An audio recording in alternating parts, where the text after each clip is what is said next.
Well, welcome in, everyone. I see three bright, shining guest faces tonight. That's awesome. I tell you what, we are going live a little bit early tonight. Coaches, what I'm going to do real quick is I'm going to take a second to give our guests a little bit of perspective Hey, Kurt. Hey, Keith. and read some intros real Fellas, how quick. we If you doing? don't mind, if you can bear with me. So, just to get us started and give everybody a little bit of perspective. Um, as a very talented multi-sport athlete and two-position All-American in football at both wide receiver and linebacker, Kurt Barber earned the title of Mr. Kentucky Football in 1987.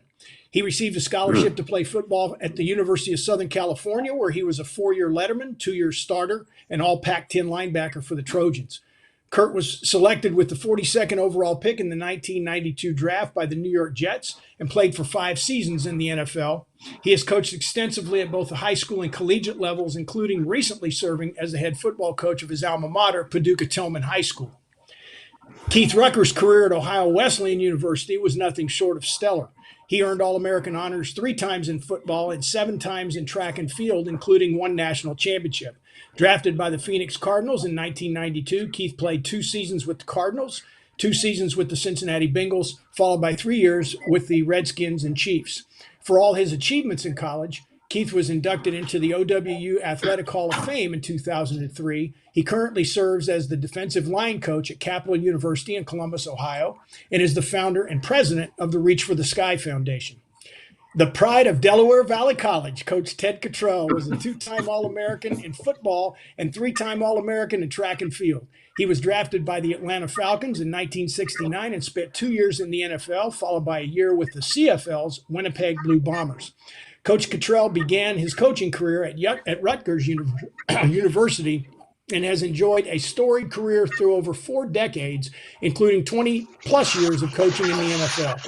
In 2012, Coach Cottrell was elected to the inaugural class of the Middle Atlantic Conference Hall of Fame for his accomplishments while playing at Delaware Valley. Most recently, he served as the defensive coordinator for the XFL's Houston Roughnecks. So Houston has been largely represented the last 2 weeks, Coach, because Chris Miller was on last week, your cohort in crime. And I want to welcome all 3 of you to the show tonight. Thanks for taking the time to be here. Welcome. Thank you, JD. Yeah. It's great to see all of y'all. I am sporting a little bit of a Rip Van Winkle look here because I haven't had a haircut or a shave in a while, but I can't compete with the handsome beards of all 3 of you gentlemen. So KB's got this groom thing. Hey. I love Yeah, it. So I'm going to start out. I'm going to start out here and kind of run the gamut. We're going to talk some defensive football for about 45 minutes to an hour. And I with regard to the position that you played or coached, or both, how has the defensive game evolved over the last 20 years or so in football in general, but with a defensive specific evolution? And Coach Cottrell, as the senior statesman on hand, I'm going to give you the floor first. Okay. All right. Thanks, John. With that question, I was thinking, well, here's what I had down. Defenses have had to react to a more open formation type offense that's been presented to them, along with the plays and the type of players they're using. There's more quick type passing, more zone reads, which is the old Houston Beer type offense. There's more up-tempo offenses. They're more active quarterbacks as far as passing the ball is concerned, which gives some containment issues for the defensive line and the linebackers. They got more athletic quarterbacks who can beat you with the feet and with the arms. So it's moving toward that over the last few years. There's more running inside the tackles with the offense. It's less off tackle stuff. So because there's a lack, they don't have the tight ends like they used to have anymore. They may have 1 tight end if they have that. Teams very rarely have 2. If they want to go with the 2 tight end offense, there have been over the last few years, and that we faced in the last couple of years with the XFL and the AAF, they were using offensive linemen, an extra offensive lineman, because of what offenses have been doing. So there's a lot more inside the tackle type running, but there's only the lead quarterback with the lead option type things, almost like what we used to call the load option. And there's been the evolution of the slot receivers. The slot receivers have become an integral part of the passing attack now. They use those guys in the short pass, and they also use them in the running game when reverses and around stuff inside, and they become an integral part of the offense. So defensively, when you're going against the slot type backs and offense, now you need someone that can cover the slot backs and match up man to man, because these guys are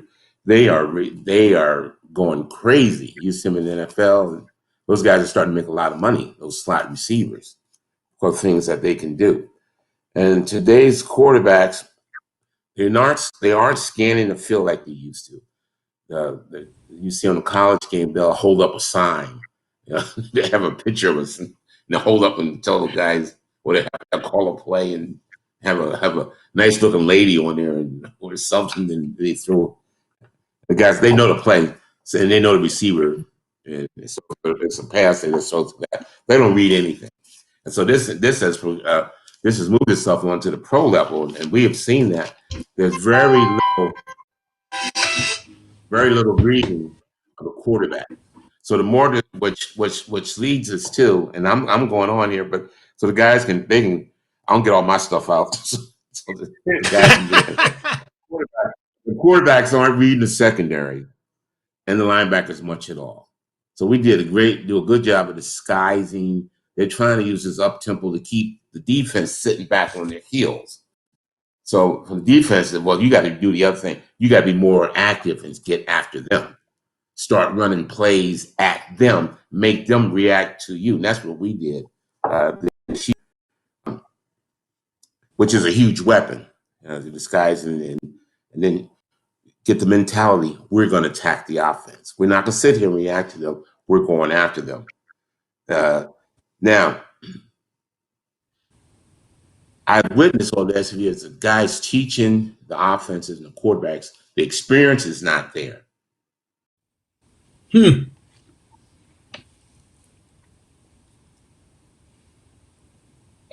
I think we may have briefly. Did we get you back, Coach Cottrell? Yeah, he got delayed a little bit. Okay, William, I'm gonna go ahead and move on, and when we get Coach back, just jump in and let me know. I don't want to keep things. So I know he was making a great point there, but I want to go ahead and we'll bring him back in as soon as we get him back on. Yeah, he dropped out. He dropped out. I was looking forward to hearing that point. Yeah, Keith, what some people may not know is that as a young rookie in 1992, you got to play for Coach Cottrell, and I'm sure you would have been, salivating if the trend, as he just talked about, everybody running between the tackles was going, because you were a run stopper. So how do you see it, in compared to what, in the old days, when I played and when I was coaching, it was always, 1-3-5-7 technique, blah, blah. Now you've got, the 1-off, the 2-eye, tackle high, things like that. How has it changed from your standpoint in between the tackles on defense? Well, it's really changed and evolved a lot. When I was a rookie playing for Coach Cottrell in Arizona, I do believe we were the first defensive line in NFL history to average 300 plus across the front. So you had me at 350, you had Eric Swan at 330, we had Mike Jones at 315, and Mike Bankson at 300. And we played in the NFC East where they ran the football. We played Dallas twice. We played the Cowboys, played the Redskins, the Eagles, the Giants. So it was a lot of, back then, the 3 yards in a cloud of dust doesn't exist anymore, especially on these turf fields. But so it's changed because back then you had those bigger guys you had to worry about being able to stop the run. And there were games where I wouldn't play when we played the 49ers, the Miami Dolphins, with Marino and Steve Young and those guys throwing it all over the yard. So it's changed because now you got to find a guy who can do both, who can stop the run, but who can also become a pass rusher, so that you don't give away your hand at what you're doing on defense. So it's come a long way for me because now, whereas I used to look for those big guys to plug up the middle, the A and B gaps, now you got to find a guy that can do that, but do it while being able to move so that you don't put a smaller guy in a bad situation. So it's changed a lot, and they the young guns at Phoenix Cardinals, and I mean 6 guys that were 300 plus, and Ted and Fritz Shermer used to unleash us every Sunday, man. So it was fun, but now the game has changed, more speed. You know, whereas I'll be right if with I you, was Coach. a shade or a 3 technique, I worried about the trap. I worried about my B gap. I worried about my A gap. Now, in addition to that, with these teams running zone reads like Coach Cottrell was starting to allude to, now you got to find out: am I the dive guy? Am I the quarterback guy? Do I have the lateral motion? I mean, so there's so many options. That triple threat. You know, you got to know if you're an A or a B gap guy, you got the dive. If you're an edge guy, you got the Q. You know, or if you're an overhang, you got the jet motion coming at you fast. So it has changed a whole lot where it used to just be a pounding football game. The offense has started to add some finesse. But as Ted said, though, as a defensive guy, we don't sit back and wait and react. We go and attack and make them react to what we're throwing at. Well, KB from a linebacker position, and I'm going to I'm uncharacteristically, but I've got Coach Cottrell called me, so I'm gonna ask you this question and let you start addressing the audience, and I'm gonna see what he needs. Okay. I was watching a little bit of film the other day, and it was specifically talking about how it was a highlight on the Defensive Line Junkies Facebook page of a Dallas-Philadelphia game, talking about how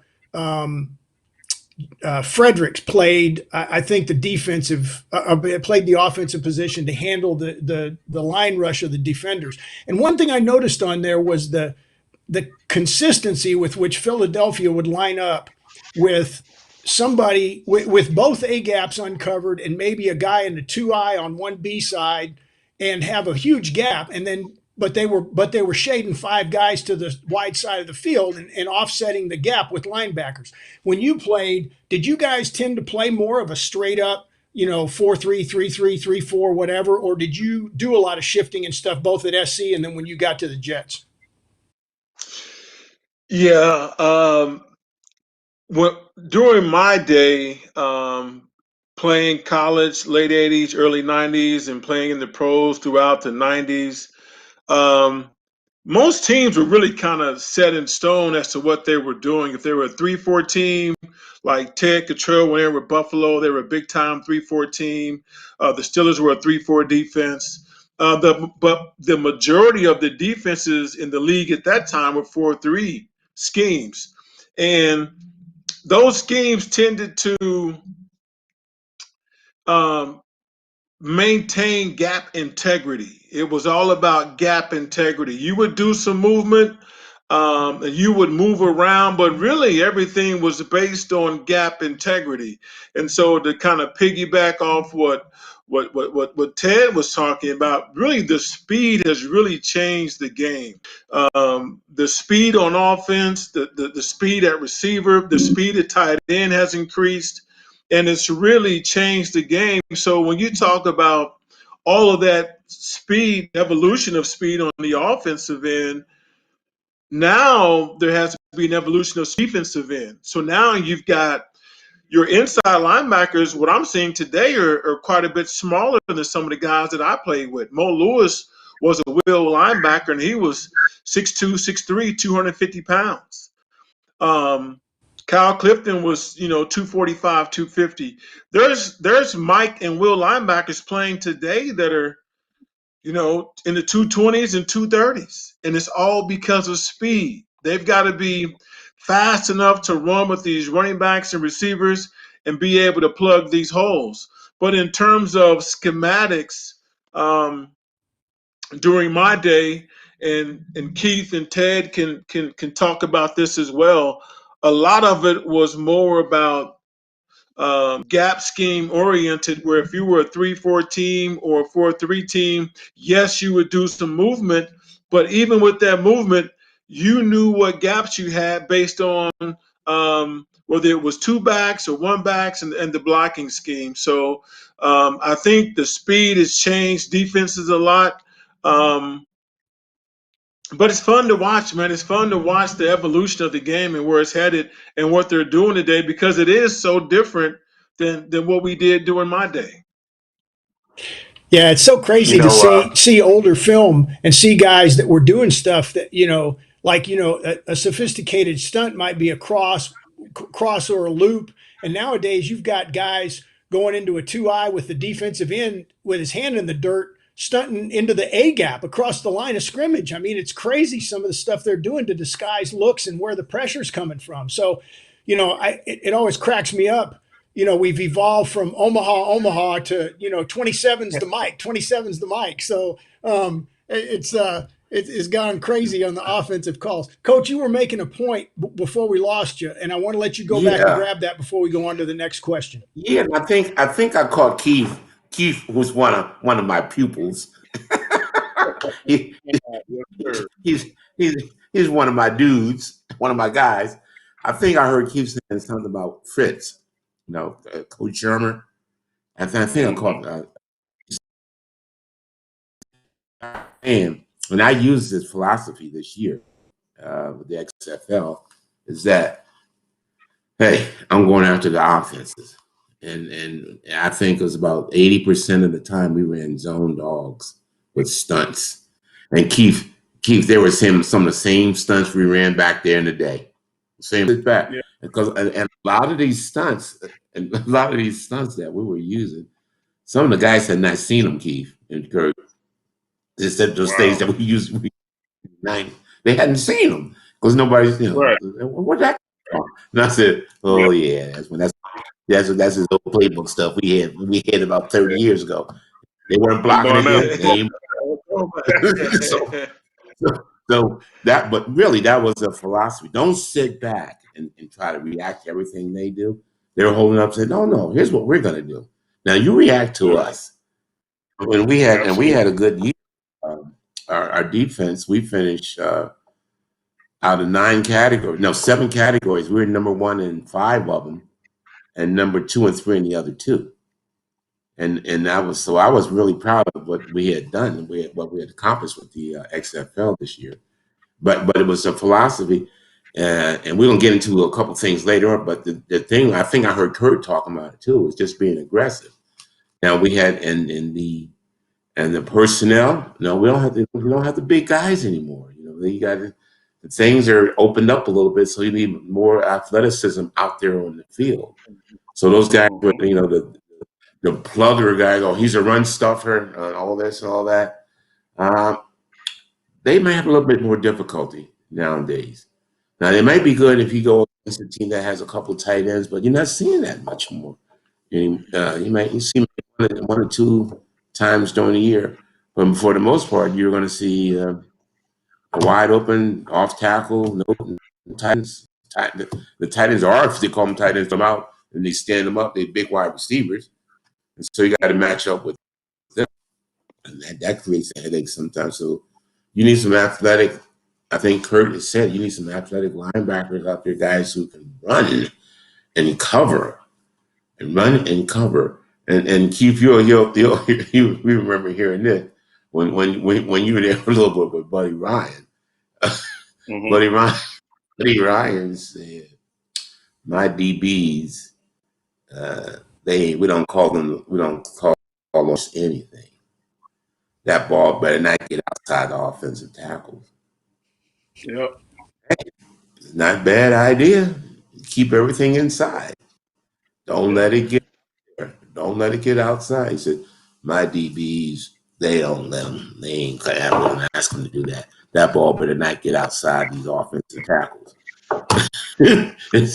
Now you think about that. That's what 30 years ago, 40 years ago. Yeah. You keep that same philosophy. Don't let the ball outside the offensive tackles. Keep it inside and go inside out towards the ball. It's pretty good defensive philosophy. Not bad. Bad.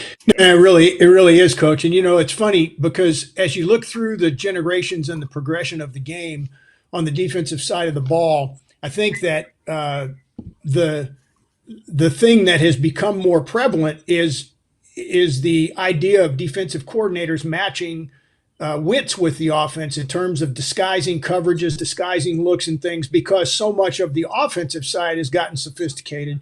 I want to take a step back from that just a second. And let's talk about for a second, and I'm going to reverse the order here just because, KB, you coached probably most recently at the high school level. Here we are in the midst of this coronavirus with a presumably shortened 2020 season. We may or may not have any spring ball. Most high schools have written that off at this point.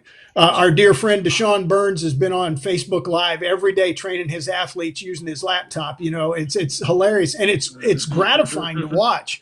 But if you given the nature of what we're doing right now and having to live through as coaches, if you were talking to a high school coach right now, what kind of key ingredients would you recommend that they focus on as they get ready to install their defense for this year, knowing that they may not be able to do a lot of preseason stuff? It may come down to a few short practices and relying on senior guys. Kurt, I'll let you go first.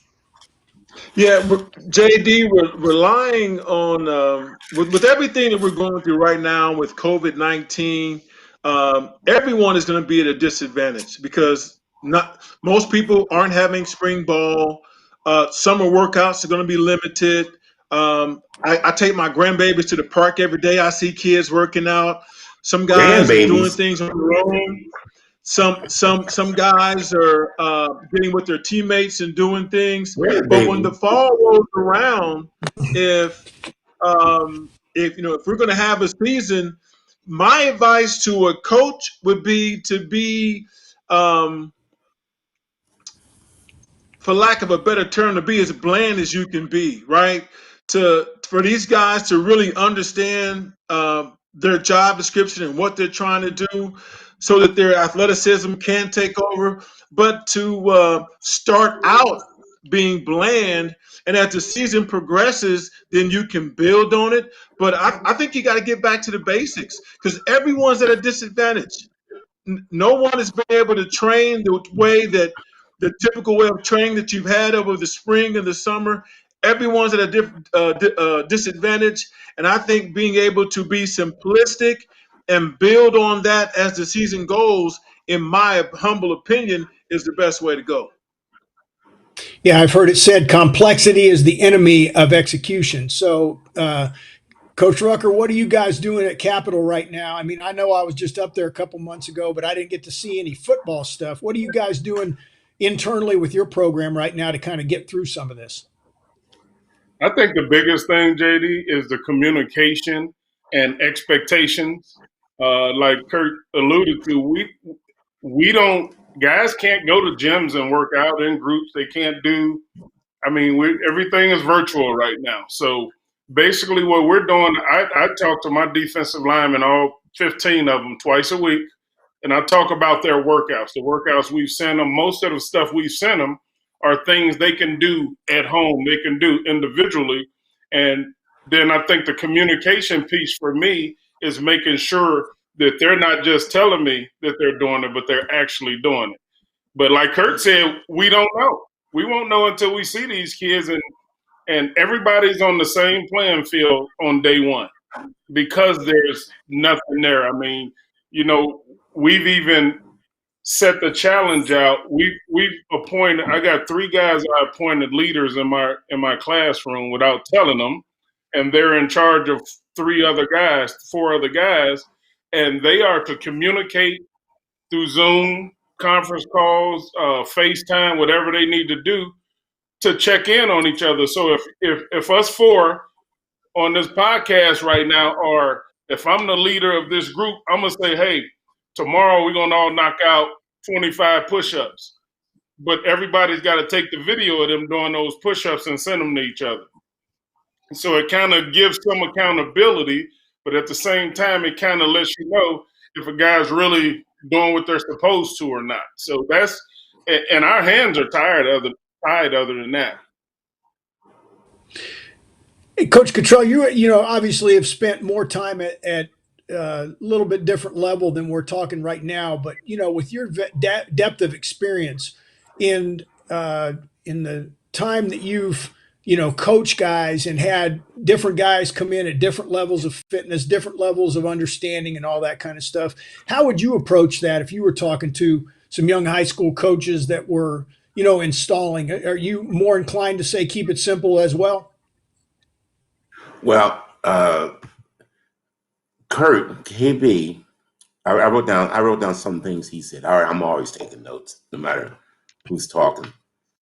He said something, and he said something in that, with the shortened seasons and all that, with the AAF I was involved with, XFL, we had shortened learning segments also.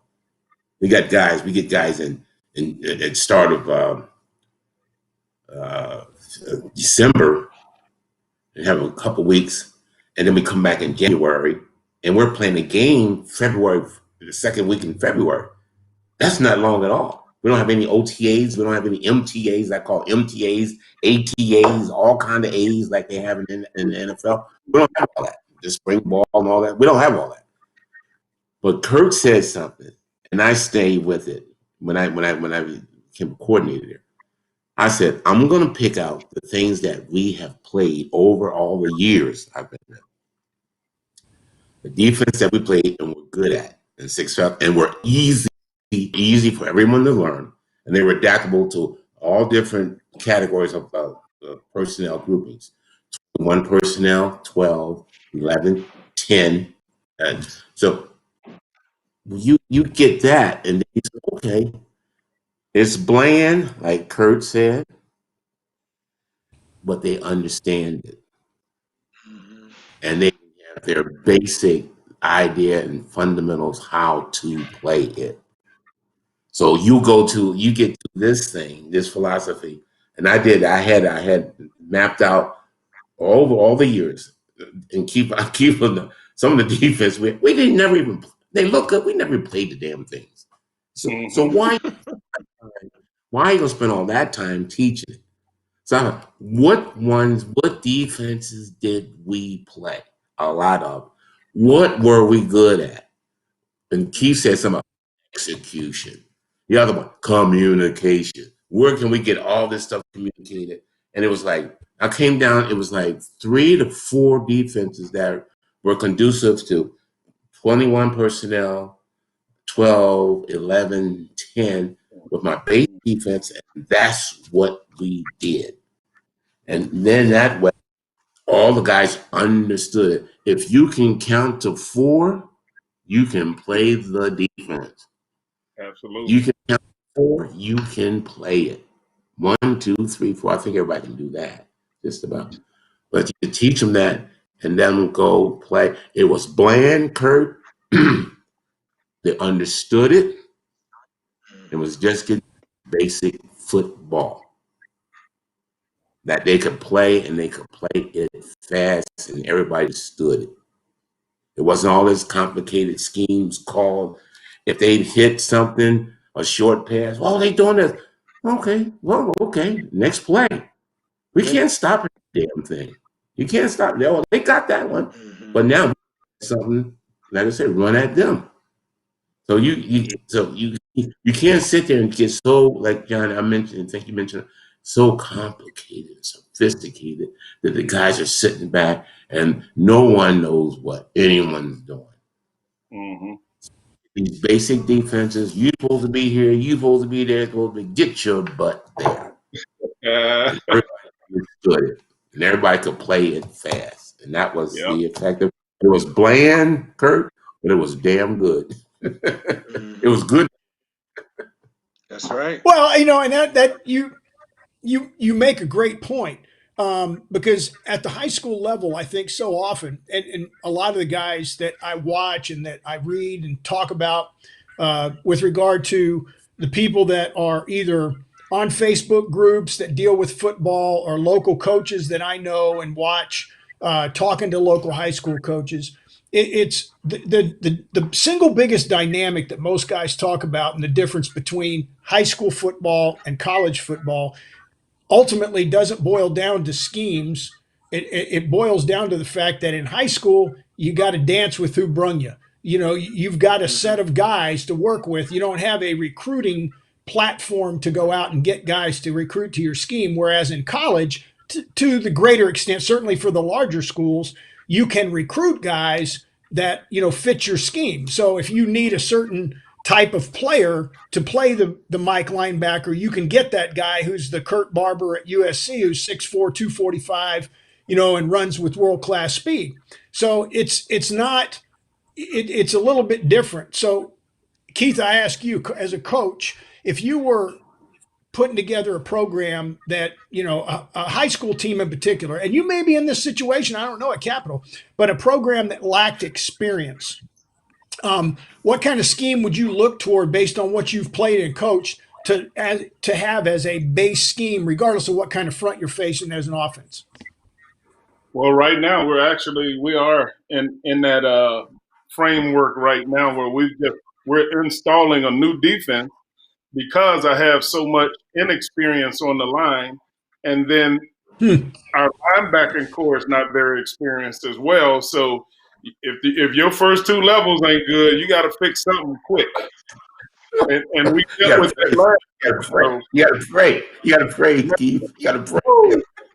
Oh, I do a lot of praying. But we have went to this new defense where we play with two eyes and 2 5s. It's really a 4-3 defense, or you can look at it as a 6-1 because our overhangs are right off there, 3-by-3 off the last guy on the end of the line of scrimmage. And we still have our Are they standing up? Who? Our overhang? Are the overhang standing up? Yes, they're standing. Because with the exotic formations that guys are running now with empty set, we got to be able to get those guys up and out and splitting the difference and apex in between those slot receivers that's out there. So for our inside, it's kind of the opposite of what Ted talked about with Buddy Ryan with not letting things get outside. We want to make things go east and west instead of north and south, hit quick hitters in the A and B gap. So we're plugging the A gap with our tackle, and we have our 5 techniques are actually B gap players. So what happens there is if that tackle is trying to reach that defensive end, it's okay to get reached because he's now in this B gap, and now our overhang is off the edge, but our Mike backer, his job is to shadow the running back. So that running back is going to take him to the hole. He's going to take him to the ball. So he, in fact, becomes a C to C gap player. Interesting. So, it makes it real simple for all of our responsibilities. We can play single high. We can play zero coverage. We can play 2 high. We can disguise a lot on the back end to compensate for our inexperience up front. That's kind of cool. What, Coach Barber? What did you run at Paducah Tillman? Because I only got to see your guys play once a couple of years ago when you were coaching, but it didn't look like you had a playoff game. Yeah. You guys didn't have a tremendous amount of supersize second and third level players. I mean, what did you play at that point, and did you have very much experience that year? Yeah, what I ran was I ran me out of there. I ran too much stuff. You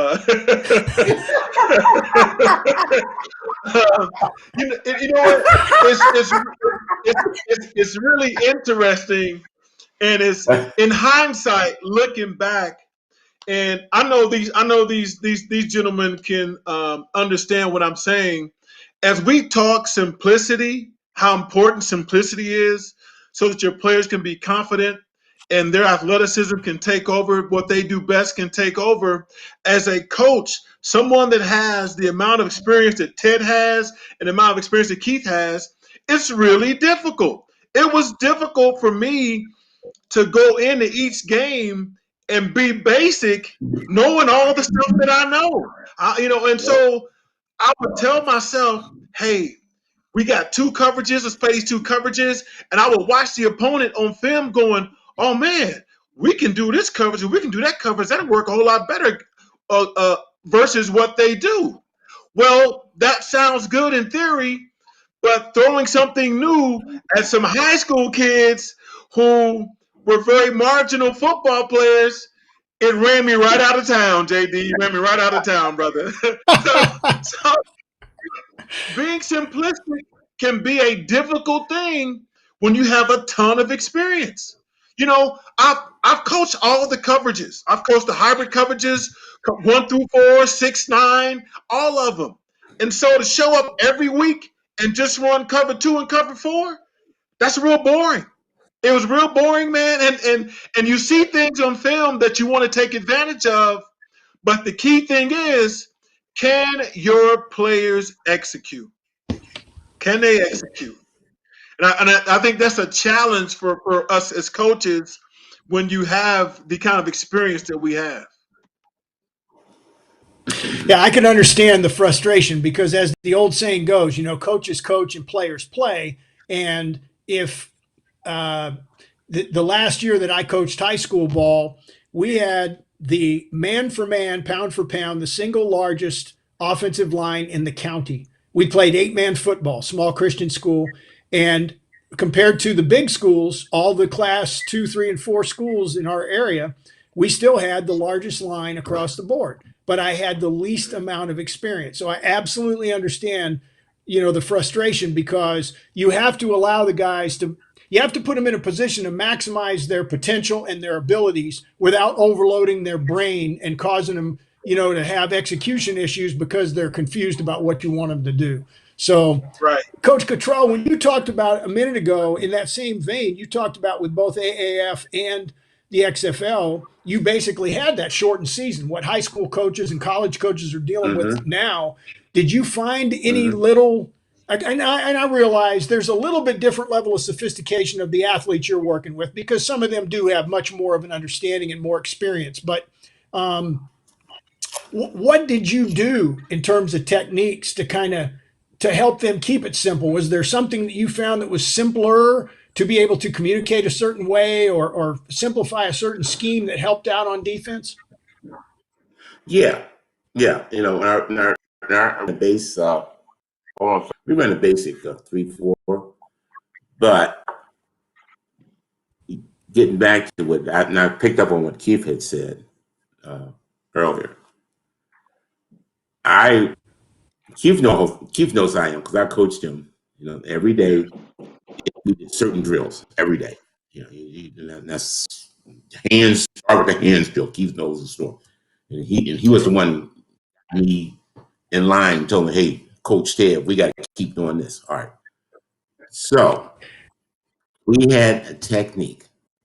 I started it, and it started in Buffalo, and took it to a little bit to Arizona, really enlarged on it, and it was simple.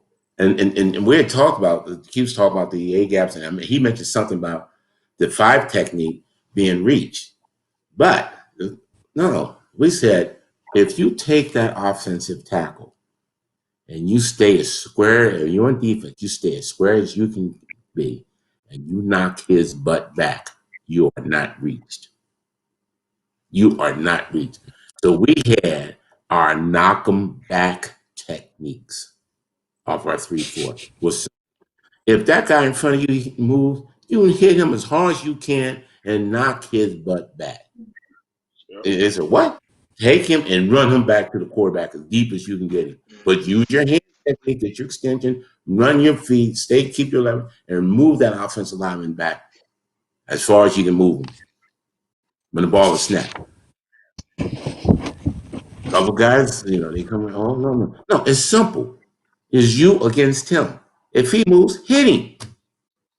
He moves to the right, hit him. Oh no, he's got leverage. What leverage? Knock his butt back. There is no leverage. That was our basic thing. So we could teach that to anybody we brought in. If they could do that, that was it. Then we get into some one gap stuff. But our basic stuff was you attack the offensive line. You take them and come back as far as you can. And the linebackers, like I had the problem in San Diego. I had somebody fight.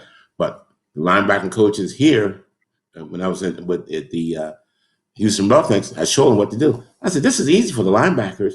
They either got to step to the right or step to the left. They've never got to step up and take on these big guys because they're not big anyway. Flow to the nose tackle or flow to the end. Simple. What? Real simple. Inside out to the ball. You defensive linemen, you hit those guys and knock them back. That was our basic defense. Now, if you can't do that, you can't play football at any level. You can't play in elementary school. Hit the dude, funny, take little Johnny, hit him as far as you hit, knock him back as far as you know. What? Just hit him, but he moves, you run his butt back there. And it went very well in Arizona. How about it? Hey, my linebackers love me in Arizona. Yeah, Emmitt Smith tapped out against us. Emmitt Smith that's against the Arizona Cardinals. You know, it's funny you say that. I heard it famously said one time and it was actually an offensive coach that said it. But you know, if everybody does his 1/11th and we all do it together, we can be successful. And what you're talking about is at the simplest level is just one guy mano-a-mano in his position, plugging a gap and taking his man out of the game. And if you have that level of defeat at the offensive line, then the linebackers have freedom to move laterally and they can cover a lot more ground and be a lot more agile and plug holes and do what they have to do. Let's change the focus just a little bit. Go ahead. John, just a quick thing. There's a quick thing. With that scheme, that type scheme, it really messes up back's mind. Because they're trying to find out what his hole is, and there's no hole because the offensive lineman is supposed to be here. All of a sudden, he's been moved back, and the cutback angles and everything are different. He's seeing all of a sudden he's seeing people coming push back towards him. So now he's gonna go, oh my goodness, I gotta figure a way to get around this stuff. So now he's coming downhill. And Keith said, make that guy go laterally. He is moving to the sideline, east-west. It's a simple deal. It's a simple deal, but it's very effective. I want to try to again take a little bit of a step back and talk about the situational type thing that we're encountering right now. KB, if you were going to have to mentor a young high school athlete, specifically on the defensive side of the ball, and I guess it could apply to anybody, but given that you guys are all former defensive players and coaches, what would you say to them as they go through the kind of workouts that Keith described for his guys? What kind of general athletic priorities would you give them as far as being able to stay in shape, do what they have to do without being able necessarily to go to the gym? And all houses and all people are not created equal, obviously. At a minimum, everybody can do body weight exercises without spending any money. But what kind of stuff would you have them focus on just to stay sharp and stuff so when they do get out there, they're ready to go? Dealing with this pandemic, this COVID-19, I would absolutely encourage everyone to get the cardio. Get outside, get some running in, get some cardio, and when you come back in, then you can things that Keith talked about that you're able to do in the house. But take advantage of what's around you. I go to the park and I see I take my grandbaby's Ted to the park. I got an 8-year-old and 2-year-old. My grandbaby's Ted. We out every day. We out every day at the park. And you see guys working out, but take advantage of it. Whether it's cardio, playing basketball, you can change up your workout routine. If they got bars at the park, you can do pull-ups and push-ups, and take advantage of the things that are around you. Also, when you get home, we know there's manual things that you can do in terms of push-ups and sit-ups. Also, with social media and everything that we have at our fingertips today, I watch a ton of workout guys doing workouts. Guy, Scroggins, military guy. You know what I'm talking about, JD? He's absolutely nuts. David Goggins. David Scroggins. Hey, Ted Keith, if you guys haven't heard of him, this guy is nuts, man. He knows no pain, no boundaries. It's crazy. This guy has ran a marathon unbroken. David Goggins. These guys, when you've got access to so much information the way we do now, we didn't have this stuff. You can and Keith Rucker, on Wednesdays and Fridays. And we've got coaches that have apps that are sending out workouts and stuff. So it's different, but there's still a lot you can get done. There's a lot you can do. Keith, let me ask you this in turn, and it's a two-part question. Having been to and seen the facilities, at least some of the facilities at Capitol, what do the athletes right now in this environment have access to, even if they have to go individually? And what are you finding in terms of, going back to what you said earlier, what are you finding are the challenges in terms of? We call them circuit training and stuff like that. That's probably the highest level of the guys that I'm dealing with, what they're allowed to do. The other ones, like Kurt said, I talked to them about keeping their cardio up, because the weight piece is going to be, it's going to be at a disadvantage for some people who don't have that kind of access. Like I have two guys on my defensive line that actually have 400 pounds of weights in their garage, and their dad built them a platform so they can do squats and they can do hang cleans and they can do whatever they need to do. Well, the other 10 guys that don't have that, they got to figure out a makeshift way to get some things done with some weight. I know my son's going through it right now as a kid who just committed to a college and don't know what to expect, and he's going in with 50 other guys. I talk to him constantly about what's going to be the difference between what you step on campus with and what the other guys step on campus with. I try to keep them on a regular routine. Get up out of the bed in the morning.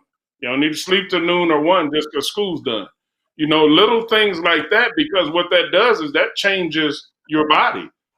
If all of a sudden now you're sleeping 4 or 5 extra hours in the morning, and then you're supposed to go to somebody's college and be ready to go, it's not going to happen. That's just not hypothetically. I haven't seen that happen. So, but talking to these guys, trying to get them to, from the accountability piece, I can talk to my guys, and that's a good thing about having a relationship with them. You could talk to guys and tell if what they're expressing to you that they're doing, you can tell if they're telling the truth or not. I can with my guys. And I do, and I listen for those little things. I write, and like Ted said, I write down a lot when I talk to them, so that the next time I speak to them, I can throw that back at them. Like, hey, you was telling me the last time you did, how many reps did you say you got? And now all of a sudden, if they start stuttering, we got an issue. Busted. Yeah. The accountability angle that I take. Because other than that, again, we won't know anything until we see these guys. Yeah. Well, Coach, this is kind of a second version of the same question, but I want to get at something. I'm doing a coaching mentorship program right now with some guys from Changing the Game Project, and it's really opened my eyes to some things that I did not do when I was coaching. And I think that anybody that's coached longer than a day or two understands that coaching is really about relationships. It's about communication, the things that you guys have all talked about tonight at various times. It's great to be known as an X's and O's guy. It's great to have the as I've said to you all, probably each of you separately at different times, it's great to have a PhD level understanding of the game of football, but it is a greater talent and asset to be able to communicate that to guys who may not have that depth of understanding, whether you're talking to high school or college or even pro guys.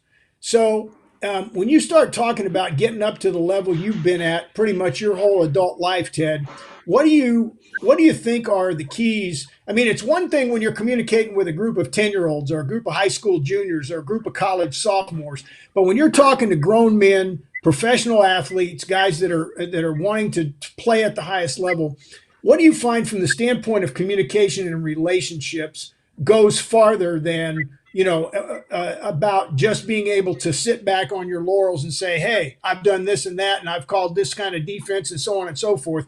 Do you still find those communication assets and the relationships are every bit as important at your level as well? Yeah, no question, John. And Keith mentioned a word, a couple words there, that it's the self-motivation, right? The self-motivation of the individual. Don't stay in the bed. Get your butt up and get moving. All right. Do what you're supposed to do. I shouldn't have to tell you this every damn day. I shouldn't have to, like in the store with my kids, I shouldn't have to tell you to take out the trash when the trash bin is full. You should know that. I should have to tell you to make up your damn bed every morning because you know how I am. Or clean up your room. You know how I am. Get it done. Now, when the athletes know also that you are pulling for them, they know that you are pulling for them. I'm with AAF. I tell the guys, I'm trying to get you to the NFL. I don't want you to stay here. I want to coach up a whole new defense next year. Same with the XFL. I want to coach up a whole new defense next year. Because if you guys go, that means I've done a hell of a job. And we had 6 defense signed with the NFL already. 6 of them. 6 starters. Which means I think we did a pretty damn good job with them. But yeah, absolutely. They need to know you're pulling for them. And then they will go to bat for you. They know, well, this guy is for me. He wants me to do well. I want you to do well. I want you to do well. I'm going to be honest with you. I want you to be honest with me. If we're that way, you mess up, tell me you messed up. Let me get straight up. I'll tell you I messed up. I'll tell you when I make a bad call. I'll never put your name in the newspaper. I'll never say that. Which was some of the things that's going on today. Well, the coach, he made the wrong call. Yeah, because you missed the tackle. Well, how about he makes the right call or you get an interception? Do you say the coach made a good call? No, you say I made a good play. Right. So you know that you are for them, and you want them to be honest. I want you to, in the same way, I'll be honest with you. I'm pulling for you guys. I've never put you out there. I'll never discourage you. I want the best for you. I want the best. Let me ask you something. You had a very unique relationship with Bruce Smith, and and obviously, we're invited to present him at his Hall of Fame induction. And how long did that take to develop that type of relationship with somebody of his caliber? Ultimately, I mean, versus some rookie named Rucker who came in, in 92. Well, let me just tell you something. We don't have enough time for the Bruce thing, but that'll take too long. but hey, look, it's the same thing. The way I've developed I've now a hell of a relationship with Keith. Keith was like my son. He calls me Pop, and he calls my mom. He calls my wife Mom. So, what caused that? What caused that? I've never met this guy. What caused him to have that type of relationship between us two? I think he saw that I was for him. I'm trying to help him. I want him to be honest. We had some stories way back in the corner where Keith presented. These guys were sitting there have communal breakfasts and communal lunches. And they're putting the money together, going buying hot dogs. They're free agents trying to make the damn team. And I saw this, and we did a little bit about it to give them some help, financial help. But when players know you are for them, and you're trying to do the best for them, and you're honest with them. You're not trying to pull the wool over their eyes. You're straight up with them. And that's the best way I think I could do it with Bruce, because Bruce was a humdinger his first couple of years now. I was got there his second year. His first year, man, he was, and Kurt knows a little, Kurt Barber knows a little. Bruce was a humdinger now. So it took a while. It took half a year, about a year, for us to hit it. And then he finally realized, well, this guy is for me, because he had gone through some things and continued. And he knew everybody else turned their back on him, but I did not. I stayed the same. Stay the same with your players. Stay the same. You know, you can't be up and down, because they can see right through you also. So it was unique. I think I've been blessed that way, and I think it's a lot to do with how I was brought up, how you treat people in this world. You know, you treat everybody with respect and all. I don't care. Like, Keith was a free agent, John. He wasn't drafted, but he was with the Cardinals. I don't care how you got there, but you're here. I'm trying to get you to make this damn team. I don't care if you got here, you were drafted or whatever. You were all here now. Now, who's gonna win this job? I don't care. We had how many? We had like 4 or 5 free agent defensive linemen make the damn team over the next couple of years. We had guys who were on high draft make the team, but they worked their butts off and they were better than the other guys. So if you're the honest, John, and being forthright with guys, don't try to BS them, right? Because they can see right through you. If they need to know if you are for them, if you will go to bat for them when things go wrong, and stand up for them. And I said, well, I will do that. You do the same thing for me. You do the same thing for me. Yeah, I absolutely think that, you know, we are all old enough to have grown up in an era when we saw and experienced as players coaches who were my way or the highway kind of guys.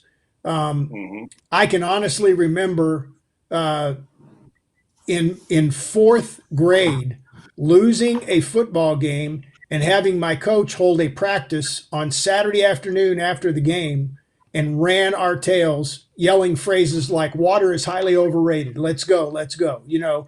And it's now what you say, Coach Cottrell, is, I think, the overriding factor that a lot of guys are starting to realize. It's great if you know X's and O's, but to the extent that you can win the hearts of your players and have great relationships and communicate with them and be humble, you know, it's being vulnerable and admitting a mistake that is not a sign of weakness. Unfortunately, for years and years, the opposite was taught. No, if you say you made a mistake, it's like admitting you're weak, you know, and I don't believe that's true. I've always been the type coach that, you know, even at the levels I've coached, high school and below, if a kid asked me a question I didn't know the answer to, I would tell him, I don't know, but I'll find out. You know, I'll go find someone who knows the answer, you know. That's right. And I think that too many times guys want to try, as you say, Ted, BS somebody, and the players will see through it. In fact, sometimes they may ask questions they already know the answer to, just to test. You already know the answer. See how you're going to answer. Yeah, exactly. Yeah. So, you know, I want to get into this a little bit because of all of you. I mean, Keith Rucker, I can honestly say, is the only man that I have met, the only athlete that I have met that I know at 6'5", 350 could dunk a basketball. Was in college, and I am so. I mean, that's that's you know, that's almost on the opposite end of the scale as impressive as Muggsy Bogues doing it when he was 5'6". So, you know, That's a lot of lift. but you guys were all very accomplished multi-sport athletes. There is a piece that really rails me nowadays. We have a $17 billion commercial sports industry out there that promotes, and I'm not here to judge what parents do with their money to help their child is their business. But oftentimes they are lured in by handlers and by, you know, coaches via travel teams or AAU or whatever. And I would like each of you, if you would, to talk about the benefits from a coaching standpoint, coaching athletes, of being a multi-sport athlete. And KB, I'm going to let you go first on this one. I'll keep it really brief. You've heard me talk about this before, JD. Me, myself, being a multiple sport athlete, I think when you train in multiple sports, you train different muscles and you also train a different skill set. So running track helped me become a tall, goofy, skinny kid, helped turn that tall, goofy kid into a good receiver. Um, Playing baseball gave me hand-eye coordination, helped make me a good basketball player. The physicality of football made me a good basketball player. So to me, all those things worked well together in making me an all-around good athlete. And I wouldn't have been the kind of basketball player, track player, or football player if I had just done one thing. All three of those things really helped combine to make me a really good athlete. So I'll leave it at that. Ted, I want to cut to you real quick because what a lot of people may not know is how late you started playing football. You know, so I mean, and you enjoyed tremendous success. I mean, obviously, you guys were all three born with quite a bit of talent, but it's all those things that we've talked about work ethic wise. But Ted, even starting as late as you did in football, how did that multiple sport approach with track and field, and I know you did other things too, but specifically track and field and football, help you out down, you know, in the long run? Well, John, I think that like Kurt said, he talked about the different muscle groups, and that's huge, and it's proven with studies nowadays that there's less injuries with the multiple sport athlete than the single sport athlete, because you're wearing out, you're riding on that tire the same way all the damn time. You know, that one muscle is going the same way all the time. Pretty soon, that tire is going to go flat. It's going to lose its tread. So the multiple the muscle groups and training, the multiple sport, that's the advantage there. The hand-eye coordination he had mentioned. But with me, I started late. Grew late. But the thing that helped me was self-motivation. And I had told you this. My dad, I was such Keith. I don't know if I told you, I was such a poor player. Football in my sophomore year, 10th grade. My father told me to quit. That's how terrible. I said, I'm not going to quit. You know, I said, well, you need to go quit. Well, 3, 4, 7 years later, I'm covering kicks at Franklin Field against the Philadelphia Eagles, Atlanta Falcons, Philadelphia Eagles. I'm running downfield covering kicks from 7 years earlier being told to quit. Who was very proud of me? My dad. He's sitting in the stands talking crap, you know, all the boys. That's my boy. Yeah. I knew it. Yeah, he told me to quit. But you know, the thing is, I didn't want to do that. I had that love for football. I wanted to really be good at it. And so I thought about this question. I said my time management. I got to get my studies right. I got to keep everything right. And plus, I was working a part-time job. We were poor, you know, not poor, po. We were po, P-O. Ain't no O-R. It's P-O. P-O. And it was po. And so that self-motivation got me up, and it's kept me going. Was a senior, I was captain of the team. The next thing, I got a scholarship and all that. But I think the character building helped me.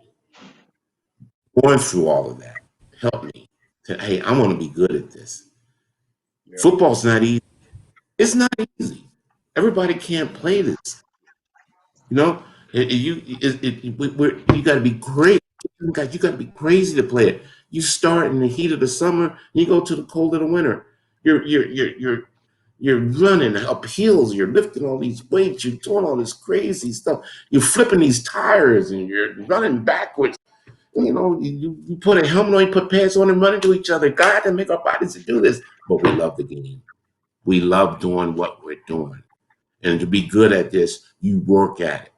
You get that motivation going, and if you're good at that, you're good at it in high school. Some college is gonna get you.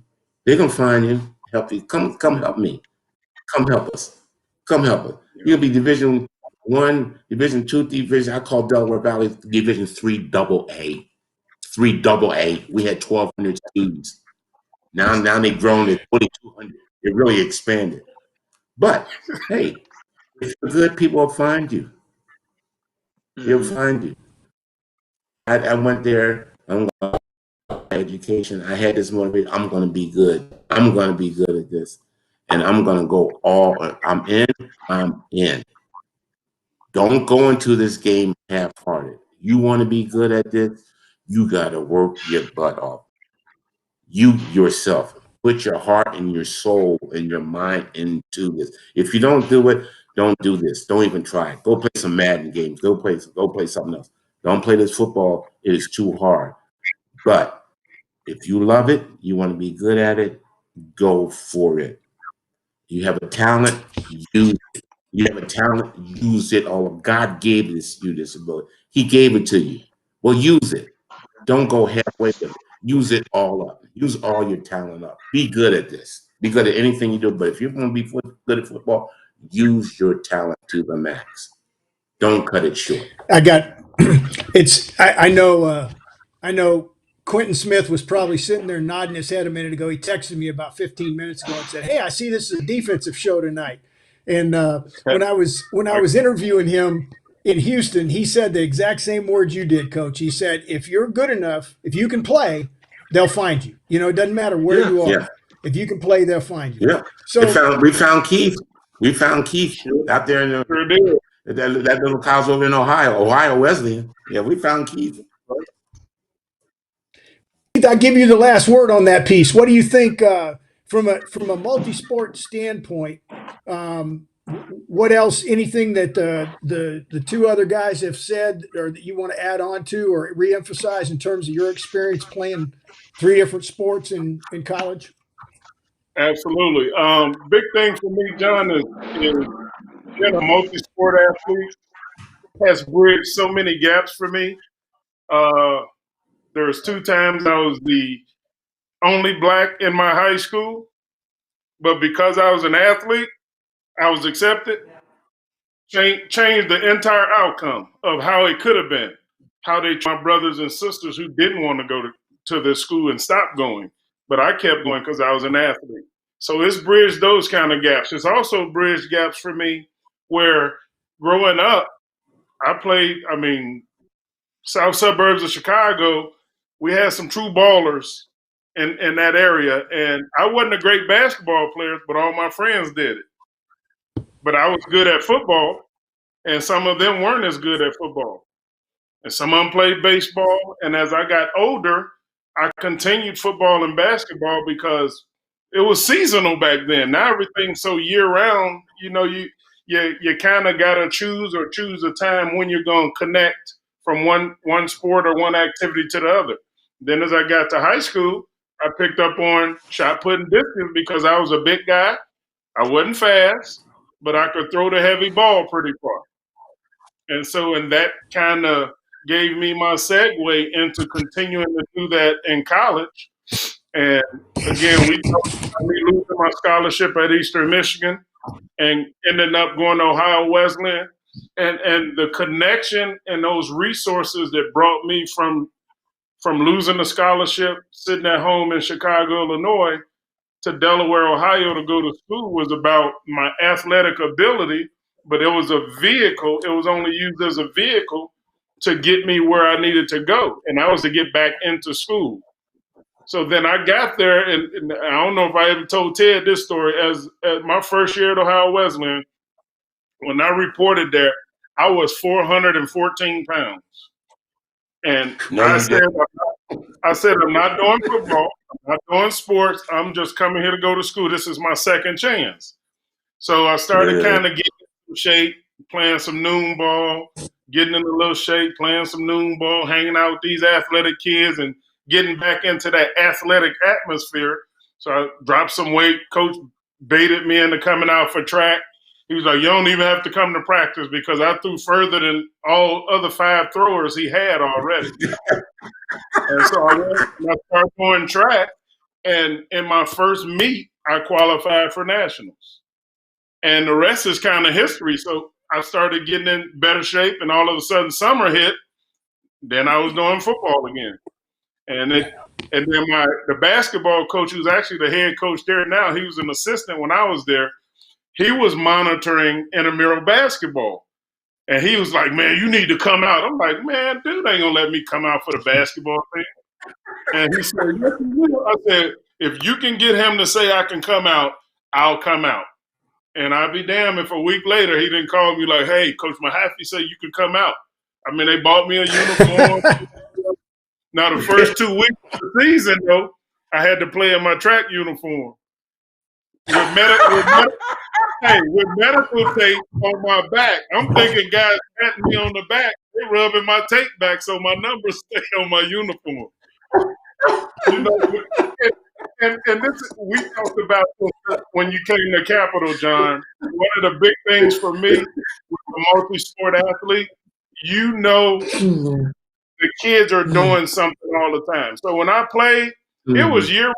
I was doing something like KB said. It was a different motor movement. I mean, my body felt differently when I went from football to basketball. But football was an advantage to me when I played basketball because, again, like I said, every night I was playing against 6'9", 6'10" guys, putting 340 pounds on them. And they wasn't used to that.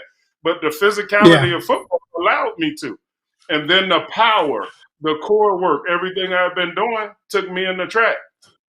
And I need to correct you on something. You said I was a national champ once. I was a national champ 4 times. Oh, okay. Wow. Get it right. Get it right. I will send you. Right. I will send you a video. I will send you a video of me knocking out push-ups to make up for that mistake. I appreciate that, man. Bruh man from the 5th floor. Yeah, there you go.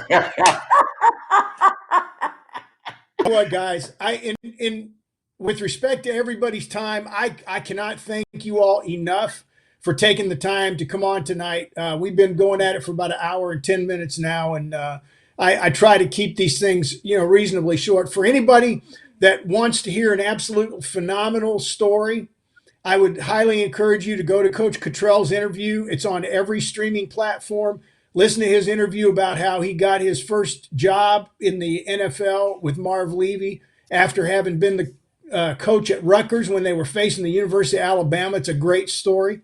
I also would encourage you to listen to Keith's interview and listen to what he's doing with the Reach for the Sky Foundation, which we did not talk about tonight, but we spent quite a bit of time. He does great stuff. Unfortunately, this year it's gotten a bit derailed in the short term because of the COVID-19, but wanted to give each of you guys an opportunity to say hi to somebody that has not.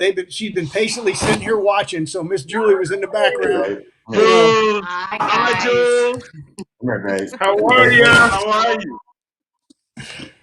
Love you guys. Hey, Keith. Mrs. Cottrell, how you doing?